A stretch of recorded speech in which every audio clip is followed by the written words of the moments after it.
अभी मैं radio station में पहुंच गया हूँ इंटरव्यू के लिए।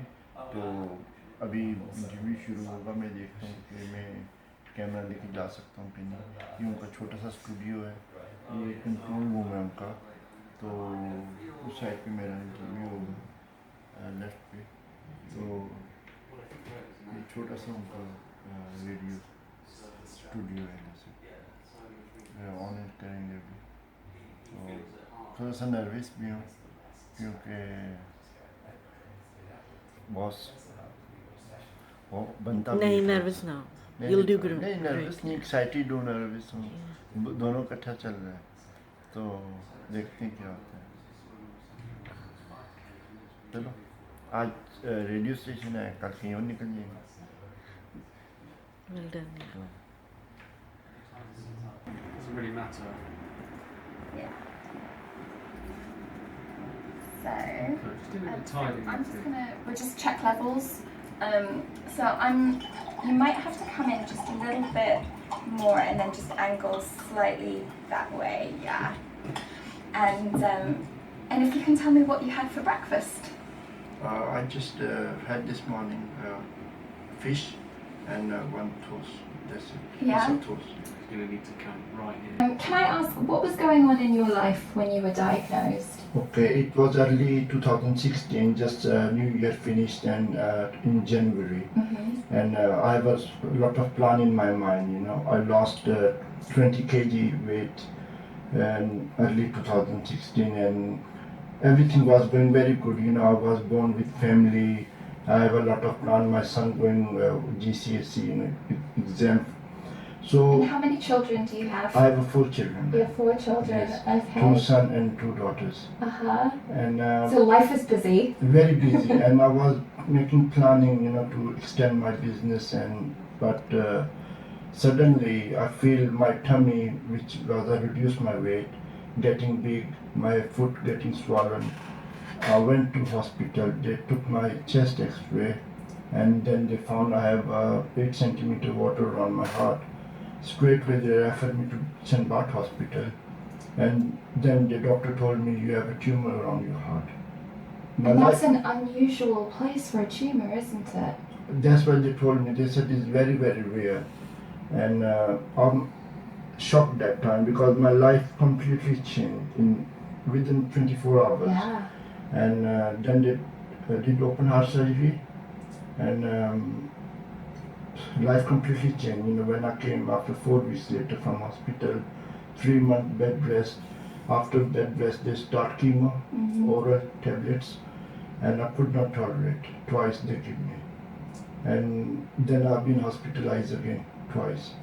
They stopped my treatment. Then they said, "You okay, but we keep eye on you every 3 months scan."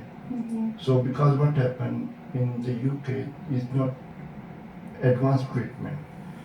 Now next week I'm going to see my consultant again, and they're taking advice from American doctors to give me further treatment. Because there's very few people in the UK with your type of cancer, is that correct? Yes, my consultant told me, she said is only 450 patients in this condition. Right. And I am in 100 list, top 100 list, which is very rare. Yeah. I haven't met, I met only one lady, yes, with this condition. And how old is your youngest? She's 7, just 3 days ago. Yeah. And you had really painted a picture of how it felt when we chatted before about her wanting to play with you and your feelings around that. First, when I came from open heart surgery, when I came home, she's very close to me. She said, "Pick me up here." And my wife said, "No, he can't pick you up anymore because he's not feeling well." So the first guilt came in my mind that time, oh, I'm not a normal person anymore. My life is changed. So until today, even for her, my other son, when they need help from me, I can't give them. As a father, I want to give them, you know. Yeah. I want to support them in lot of plays. My daughter said, "Play with me," but And sometimes she said to me, which is very young, she said, "Oh, you too old now." I said, "Yes, okay, I'm old now." You know, so that's why. So we're all nice and cozy here together in the studio, and I really wanted to find out from you what the experience has been like hearing other people talk about guilt, and if at any point you were like, "Oh, I totally get that," or "Oh, I really wish I could take that guilt away for somebody else." Like, just curious how the experience has been for you. Let's start with you, Daniela. As I've been sort of listening to the other people's experiences, it's so reassuring and comforting that you don't feel alone in this and that it's normal.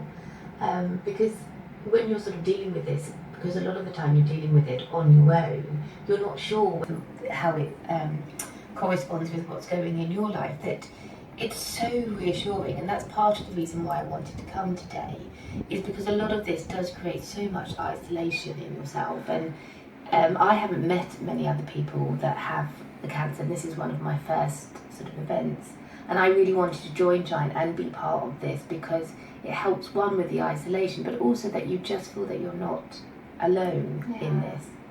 Yeah, and how's this experience been for you today, hearing about other people also feeling those feelings of guilt? It's very good, you know, but same what she said, you don't feel yourself alone, and I don't feeling any more guilt. Like I'm feeling like a normal person, you know. Mm-hmm. Like it's not in my hand. Right. I can't do anything about it, you know. Yeah. Something when in your hand, that's worrying, you know.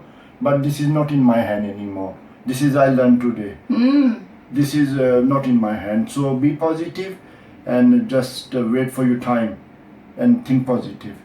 And how's it been for you? I think for me it's been quite kind of interesting to hear how people that have had such different experiences of cancer, sort of different treatments and stuff like that, still have very similar feelings. I really didn't expect that. Mm-hmm. I kind of thought that you'd hear completely different stories, but all of it really boiled down to the exact same thing. How much we enjoyed having you Really on. enjoyed today, you know. Okay, I've just switched it on. Yeah, you can start. Yeah.